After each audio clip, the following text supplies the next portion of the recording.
Colazione? Pan piuma. Merenda? Pan piuma. Pranzo? Pan piuma. Lo spuntino? Pan piuma. A cena? Pan piuma, il morbidissimo pane, perfetto per ogni momento della giornata.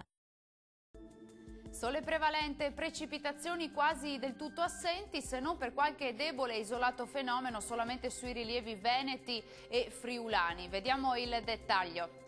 Sul Veneto cielo parzialmente nuvoloso su tutto il territorio, da segnalare qualche addensamento in più associato a locali piovaschi sui monti del Vicentino. Temperature massime tra i 20 e i 24 gradi, valori notturni attesi tra 10 e 13 gradi circa. Come sarà invece il tempo sul territorio del Friuli Venezia Giulia? Maggiore nuvolosità sull'arco alpino anche con locali temporali. Altrove cielo poco o parzialmente nuvoloso. Diamo uno sguardo alle temperature. Le massime sono attese intorno ai 20-22 gradi, valori notturni tra 11 e 14 gradi circa.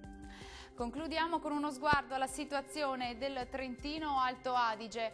Alta pressione con conseguente giornata soleggiata su gran parte del territorio, salvo locali e innocui addensamenti sparsi.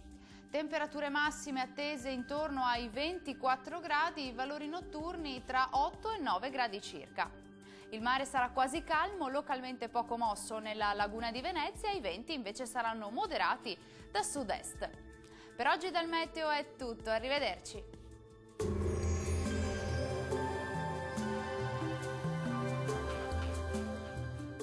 Colazione? Pan piuma. Merenda? Pan piuma. Pranzo? Pan piuma. Lo spuntino? Pan piuma. A cena? Pan piuma, il morbidissimo pane, perfetto per ogni momento della giornata.